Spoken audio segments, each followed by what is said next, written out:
Russia is devouring itself and Putin is on the brink. In fact, in recent years, the Kremlin has turned the war in Ukraine into the engine of the Russian economy, using military spending to support factories and employment. To the point where today Moscow can indeed continue to fight, but every new month of conflict makes the country increasingly dependent on the war itself. I've noticed that many of you watch my videos and I'm really happy about it, but you're not subscribed. So if you enjoy my content, please subscribe. It's free for you, but it's really vital for the project. Thank you very much. To understand the Russian trap, we need to start from the role that the war has taken on within the country's economy. Because over the years, the conflict has not only been a cost for Moscow, but also one of the tools the state has used to sustain production, salaries, and employment. Because when the Russian government orders tanks, the factories and businesses connected to defense receive public contracts, and the regions where the military industry is concentrated benefit from it. And as a result, these companies can also offer higher salaries, allowing workers in the sector to earn more. That's how Russia's GDP has grown in recent years. So much so that in 2024, the Russian economy had grown by 4.9%.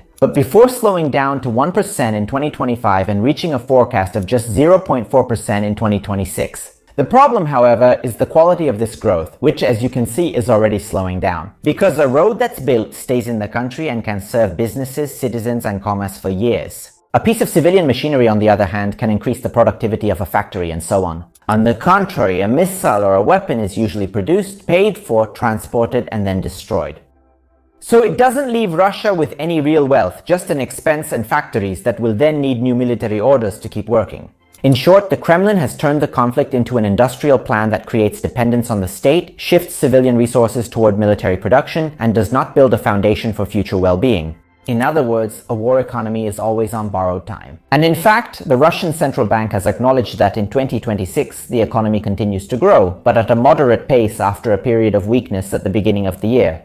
And it has indicated that investments remain weak and that wage growth continues to outpace productivity. This is important because wages can rise for a while, but if they go up mainly because there is a shortage of workers and companies have to offer more to keep them, while productivity doesn't grow at the same pace, then business costs increase and eventually prices go up as well. The central bank itself has explained that today in Russia, the war economy and the civilian economy are increasingly moving in different directions. As the state increases public demand due to the conflict, there is less space for the civilian economy. In fact, in June 2026, the Russian manufacturing sector returned to growth for the first time in just over a year. With the manufacturing PMI, which is an index based on company surveys that helps to understand whether factories are doing better or worse compared to the previous month, rising to 50.3 from 48.8 in May, so just above the 50 mark, which is the key line for this index. Because above 50 means that overall factories are growing compared to the previous month, while below 50 means they are slowing down. However, within the same context, new orders from abroad have decreased for the 8th consecutive month and manufacturing companies have cut jobs for the 7th consecutive month.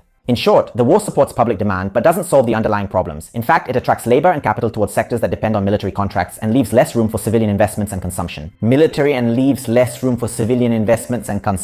But perhaps the most serious issue is that this system also puts the Kremlin's own budget at risk. A budget tells us what a state considers essential and what can wait or even be sacrificed. If more public resources go to defense and security, healthcare and infrastructure get less. And now consider that in the Russian budget for 2026, defense and national security account for about 38% of total spending, equal to 16.8 trillion rubles, which is about $209.5 billion.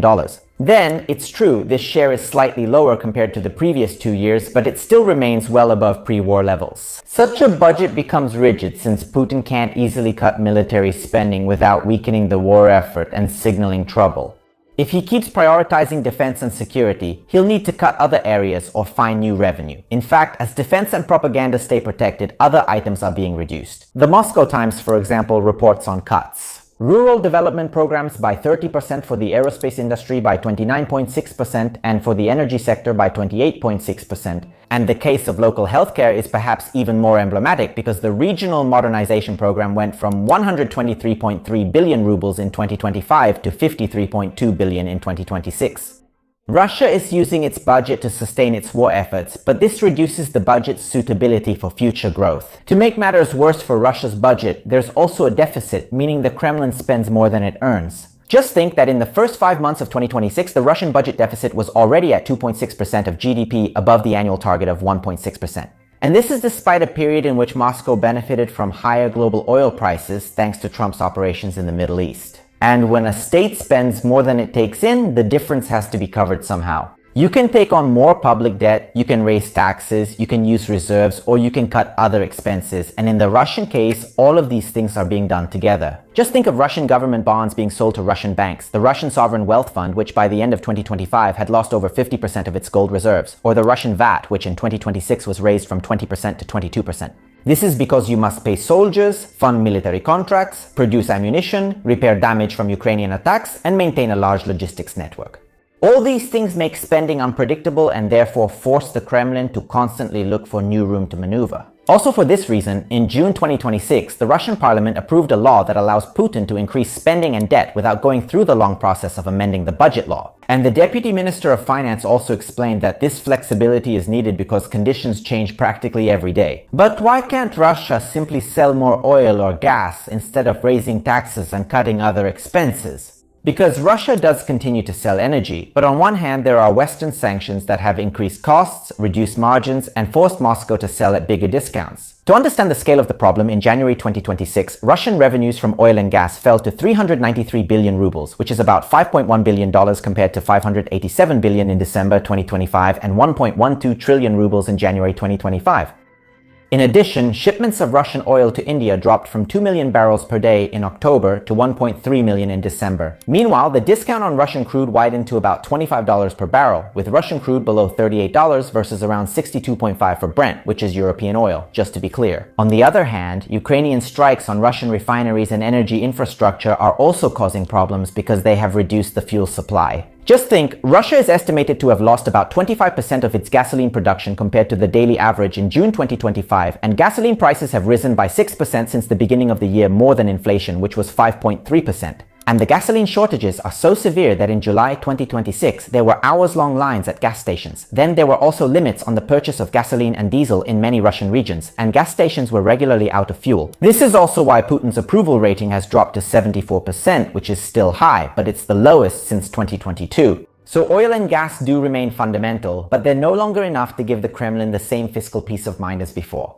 And when a state starts to suffer economically, at some point it inevitably affects the regular economy as well, showing up in prices and taxes, especially impacting the civilian part of the economy, meaning the part that doesn't receive military contracts. And I think the most emblematic case is the increase in VAT, because if Russia can't finance everything with oil and gas, then it has to look for resources within its own economy by increasing taxes, for example. And in fact, in the 2026 budget, Russia has planned to increase VAT from 20% to 22%, affecting final prices and consumers. Moreover, the Russian government has also lowered the annual VAT threshold for small Russian businesses from 60 million rubles, which is about $780,000 per year, to 20 million in 2026 and down to 10 million rubles in 2028. Which is about $260,000 and $130,000 respectively, so it will force more small businesses to pay it. And it is estimated that this measure could affect about 450,000 small businesses and self-employed workers. For many small businesses, this means more taxes, higher costs, and less margin. And in the articles I consulted, for example, they mentioned the owner of beauty salons in St. Petersburg who had to close one salon and sell another, with costs increased by 30%. And according to the industry association, about 10% of beauty businesses in the city have closed, and another 10% were forced to sell between December and January. This pressure is also evident in the service sector. In June 2026, the Russian services PMI dropped to 48.2 from 48.7, remaining below the 50 mark that separates growth from contraction, as we saw earlier. Production then fell for the fourth consecutive month, and new orders decreased for the third consecutive month, with the fastest rate of contraction since December 2022. So the war creates a division within the economy. Defense-related sectors are growing, while civilian businesses face higher taxes, lower demand, and tighter loans due to higher central bank rates and scarce funds prioritized for the state. And yes, high central bank rates are yet another problem for Putin's economy. The difficult relationship between fiscal policy and monetary policy highlights very well the trap that Russia has gotten itself into. Because on one side, there's the central bank trying to contain inflation with still high rates, while on the other side, there's the state, which keeps spending a lot on the war. And so it fuels demand, wages, and credit in the war sectors, thus also fueling inflation. So it's an economy that moves forward with one foot on the brake and the other on the accelerator. Anyway, what is certain is that the Russian economy is slowing down, and if it slows down, high interest rates can make things worse. That's also why on June 19, 2026, the Russian central bank cut interest rates, but out of fear of inflation returning, it only did so by 25 basis points, bringing them to 14.25 from the previous 14.50.